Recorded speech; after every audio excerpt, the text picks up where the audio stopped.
Hello, आज हम अक्षीय और निरक्षीय स्थिति में विद्युत विभव का व्यंजक उत्पन्न करेंगे। अक्षीय स्थिति जैसा पहले पढ़ चुके हैं कि विद्युत द्विध्रुव के दोनों आवेशों को मिलाने वाली रेखा में कहीं पर अगर हम याद करते हैं तो वो अक्षीय स्थिति कहलाती है। जैसे मान लेते हैं यहाँ पर ये -q है और यहाँ पर ये +q है। इसको मिलाने वाली रेखा पर यहाँ पर कहीं एक बिंदु P है, इसे A और इसे B और इसके मध्य बिंदु को O।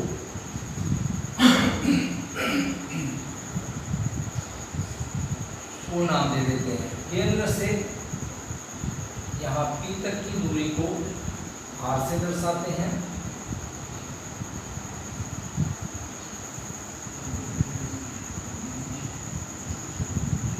आधी दूरी स्मॉल a और ये आधी लंबाई स्मॉल a, यानी इसकी प्रभावी लंबाई हो जाएगी 2a। अब हम ये देखेंगे कि +q के कारण P पर कितना विभव है और -q के कारण P पर कितना विभव है।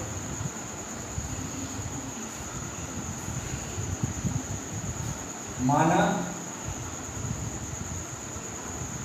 +q तथा -q के कारण P पर विभव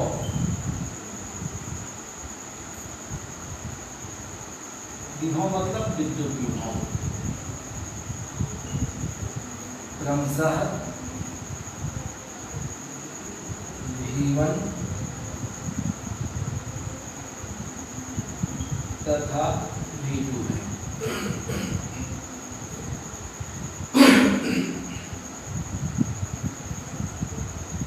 V1 बराबर +q के कारण यहाँ विभव होगा 1/4 पाई एप्सिलॉन 0 इंटू q अपान बीच की दूरी।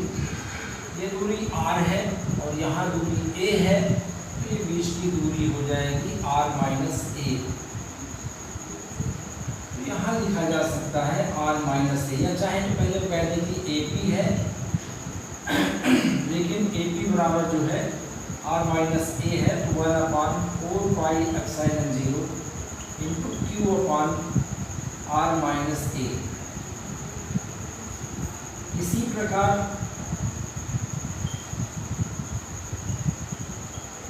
V2 बराबर 1/4 पाई एप्सिलॉन 0 इंटू q अपान BP, और B से यहाँ तक की दूरी ये r प्लस a है, तो V2 बराबर हो जाएगा 1/4 पाई एप्सिलॉन 0, लेकिन ये माइनस रहेगा, माइनस यहाँ रख सकते हैं q upon r plus a।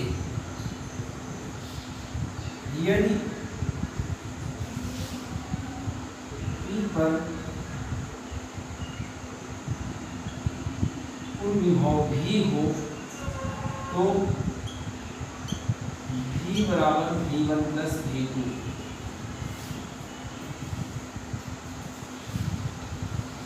समीकरण 3 में 1 व 2 को रखने पर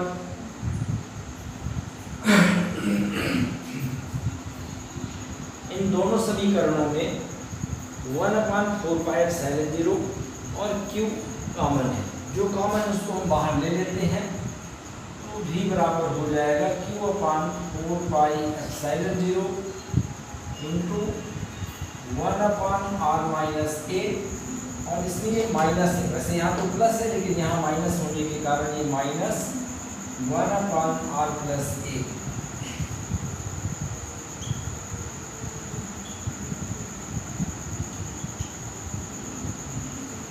लघुत्तम ले लेंगे तो हो जाएगा r minus a, r plus a, इससे भाग देंगे ये कटेगा, ये ऊपर बचेगा यानी r प्लस a, इससे भाग देंगे कट जाएगा और ये हो जाएगा माइनस r माइनस a। बराबर क्यू अपान 4 पाई एप्सिलॉन 0 ब्रैकेट में r plus a minus r और ये माइनस माइनस यहाँ प्लस हो जाएगा। a minus b, a plus b का सूत्र यहाँ लगाएंगे तो r square minus a square, r cut जाएगा 2b आएगा, q पहले से है तो v बराबर हो जाएगा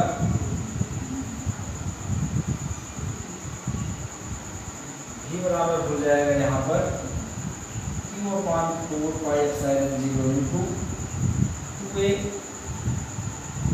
बटे r square minus a square.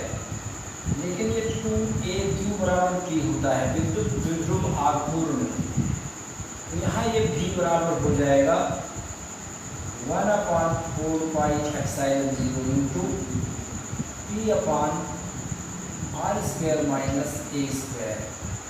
यदि r बहुत बड़ा हो a से तो a स्क्वायर की उपेक्षा करने पर v बराबर हो जाएगा 1 अपान 4 पाई एप्सिलॉन 0 इंटू p अपान r स्क्वायर। ये भी सूत्र है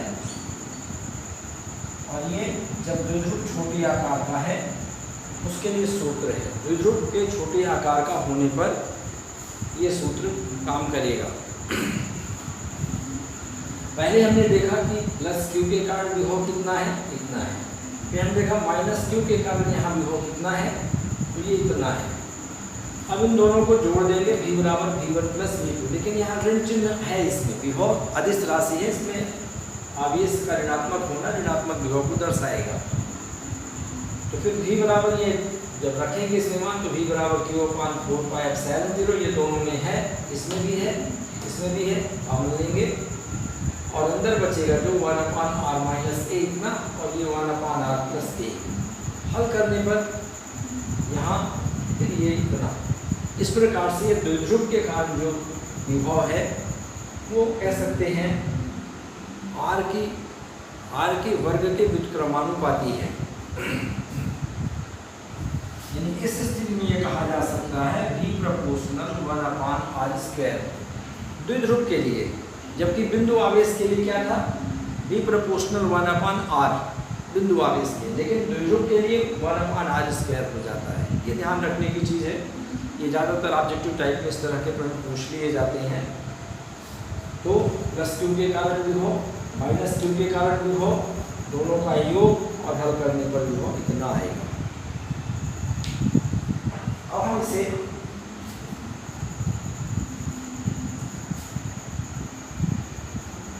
निरक्षीय स्थिति के लिए करते हैं आगे।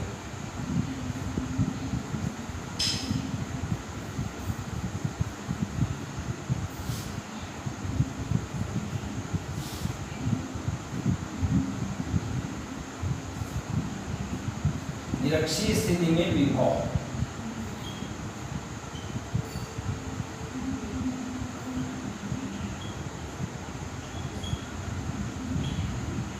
जैसा कि हम जानते हैं कि निरक्ष द्विध्रुव के बीचों बीच अक्ष के लंबवत रेखा होती है, तो हम उस स्थिति में ज्ञात करेंगे कि विभव कितना है। मान लेते हैं कि ये द्विध्रुव है, यहाँ पर ये माइनस क्यू और यहाँ पर मान लेते हैं ये प्लस क्यू। बीच की दूरी 2a है। निरक्ष बनाते हैं, ठीक बीचों बीच एक रेखा खींच लेते हैं, चाहे ऊपर या चाहे नीचे कहीं भी। मान लेते हैं कि यहाँ पर बिंदु P है, तो इसमें माइनस क्यू के कारण विभव मान लेते हैं कि,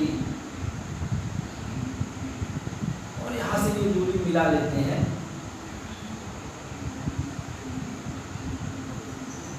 इसे ओ नाम दे देते हैं, ए बी और ये बी। ये दूरी r है द्विध्रुव के मध्य बिंदु से यहाँ तक, और आधी लंबाई द्विध्रुव की a से आधी लंबाई a।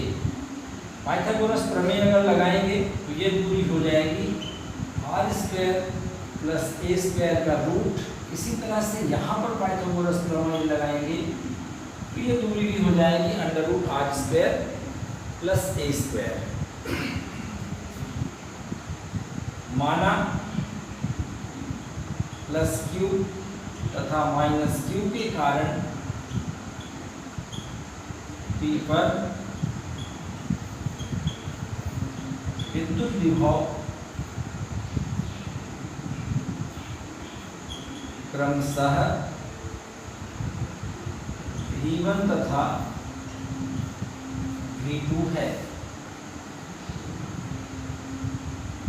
अब हम V1 लिखते हैं तो V1 बराबर 1/4 पाई एप्सिलॉन 0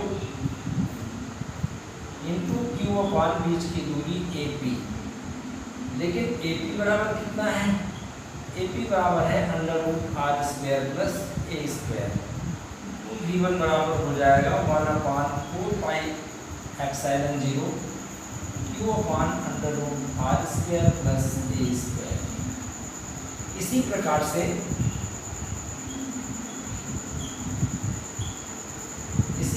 से V2 बराबर 1/4 पाई एप्सिलॉन 0 क्यू अपान BP, और BP भी उतना ही है जितना AP है, उतना ही BP है, क्योंकि ये समझवाब जब उसकी भुजाएं बढ़ गई अब तो √r² प्लस a², लेकिन यहाँ पर माइनस रहेगा। यदि कुल विभव V हो तो V बराबर V1 प्लस V2। इसे नाम देते हैं समीकरण 1, इसे 2 और इसे 3। अब हम कहेंगे 3 में 1 हुआ, 2 को रखने पर रख देंगे मान जितना V1 है उतने V2 है, कोई अंतर नहीं। 1/4 पाई एप्सिलॉन 0, यहाँ भी 1/4 पाई एप्सिलॉन 0, उतने दूरी है, उतना आवेश है, ये प्लस है, ये माइनस है। तो जब प्लस और माइनस दोनों आएगा तो यहाँ पर हो जाएगा V बराबर V1 प्लस V2, यानी V बराबर 1/4 पाई एप्सिलॉन 0 क्यू अपान r² प्लस a², और इतना ही माइनस करके रहेगा, यानी माइनस 1/4 पाई एप्सिलॉन 0 क्यू अपान √r² प्लस a²। तो V बराबर 0। मतलब यहाँ पर निरक्ष की स्थिति में विभव प्रत्येक बिंदु पर 0 होगा। यहाँ भी शून्य होगा, यहाँ भी शून्य, यहाँ भी शून्य, पूरे निरक्ष में विद्युत विभव शून्य होगा। अक्षीय स्थिति में शून्य नहीं होता है, लेकिन निरक्षीय स्थिति में विभव शून्य होगा।